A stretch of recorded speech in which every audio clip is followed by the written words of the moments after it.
Ashimar kafuna kam jirtu hordoftoota Caffee Miidiyaa bakka jirtanitti nagaan isin waliin haa ta'u jecha guyyaa har'aa ammoo magaalaa Shaggaritti sheedii waldaan dargaggoota Caffee hojii gamtaa walii galaadha hojjesiisaatiin jiru maalirraa akka jiruu fi haala kamiin hojjetamaa akka jiru isin biraan ga'uudhaaf qophoofnee dhufneeti kan jirru anni sagantaa waliin takkittii sabaatii hanga xumura sagantaa keenyaa waliin turaan affeerraa kooti. Eegaa daawwattoota keenya kan daawwachaatiin jirtan kun Caffee Miidiyaadha.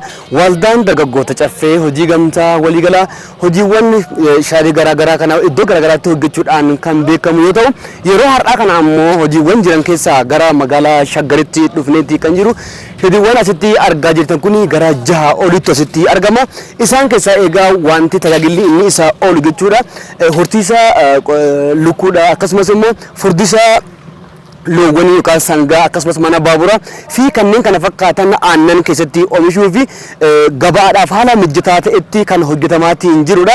Egaa waldaan dargaggoota Caffee hojii gamtaa waliigala hojiiwwan gabaadhaaf malu qopheessee gabaadhaaf gabaa tasgabbeessuuf haala bareedaa ta'een hojjechaa kan jiru yoo ta'u sheediiwwan asitti argaa jirtan kun kana qofaa otoo hin taane iddoo garaagaraatti kan jiran yoo ta'u haalli isaa akkamiin akka deemaa jiru akkuma argaa jirtan kun amma parsantii irra ga'e laaluu ni dandeessu. Kuni gara dhumaatti ga'ee jira jechuudha. Mee haala kamiin bulkeet ka'aatii jiranii haala kamiin simmintoon galee bifa kamiin deemaa jiran kan jennu waliin daawwannee kan waliin deebinu ta'a daawwattoota keenya.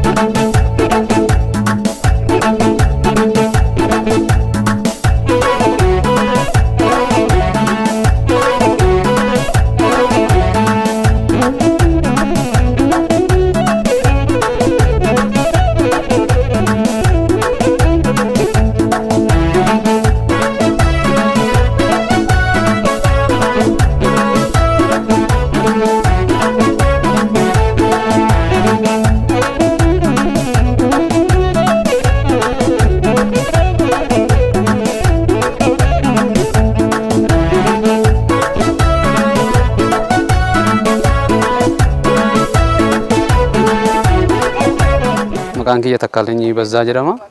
Waajjira qonnaa aanaa Gadafaajitti ogeessa misooma beeladaati. Naannoo saayitii kanarratti immoo hojiiwwan damee misooma beeladaa initiatiivii mootummaan gadi buuse sana keessatti isa sana haala ijaarsa isaa sana kan hordofaatii jiru ta'uu isaati. Haala waldaan Caffee itti hojjechaa jiru akkuma beekamu mootummaan initiatiivii beeladaa irratti gadi buusee jira karoora isaa.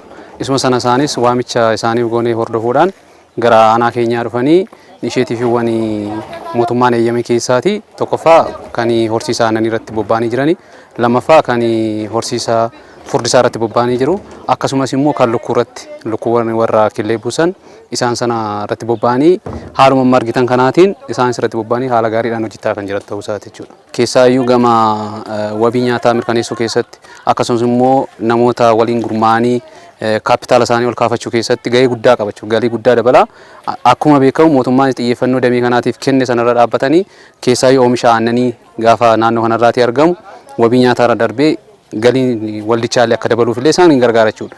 Gama misooma lukkuutiinis gaafa laallu yoo xiqqaate naannoo lukkuu 6,000 kan dhiyaatu naannoo kanatti inni fayyadamu sanarraati galiin guyyaa guyyaan argamu sun immoo kaapitaala waldaa sanaallee miseensa sanaallee galii isaanillee dabaluu waan danda'uuf bu'aa guddaa asirraa argatu jennee yaadna jechuudha akka keenyatti waldaan Caffee.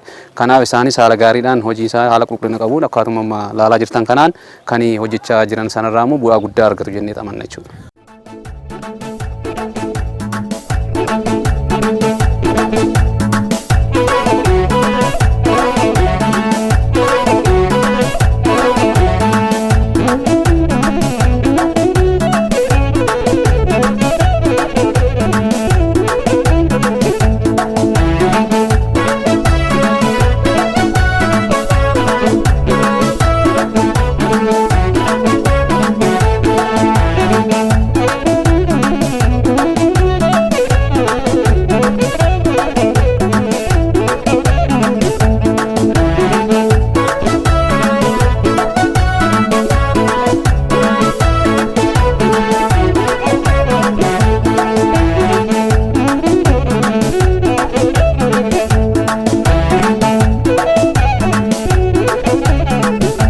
Ayyee galatooma maqaan koo Yohaannis Makonnin jedhama ittaanaa pirezidaantii waldaa dargaggoota Caffeeti.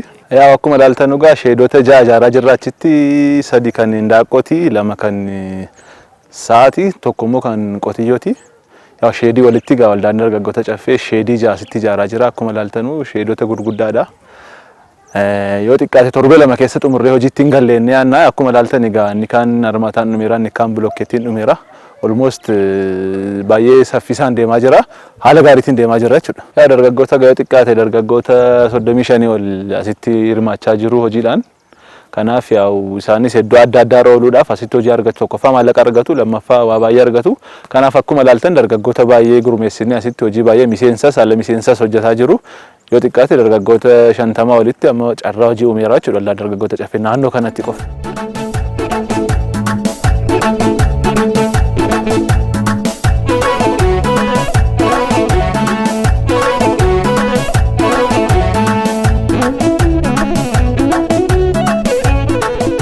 Hordoftoota daawwattoota keenya hanga xumura sagantaa kanaatiin waliin turuudhaan kabaja guddaa qabdanii akkuma daawwachaatiin turtan waldaan dargaggoota caffee hojii gamtaa waliigala sheediiwwan 6 olaasitti hojjetaatiidha kan jiru kan horsiisa lukkuu furdisaa looniitii fi akkasumas killeedhaaf ooluu fi kanneen kana fakkaataniif tajaajila kan oolu asitti hojjetaatiidha kan jiru akkuma argaatiin jiitan sadarkaa gara dhumaatti ga'aatii jira kan jalaa dhufaa jirus jira kan dhumaa jirus ni jira waan ta'eef egaa jalqaba irraa kaasanii hanga ammaatti nu waliin turuudhaan kabaja argadhaa qopheessee kan isin biraan ga'aatiin ture an takkitti sabaatii ogeessi kaameraa duubaan ammoo abdii saban ture bakka jirtan kamittuu nagaa argadhaa horaa bulaa deebanaa injifannoo waldaa dargaggoota caffee hojii gamtaa waliigalaati.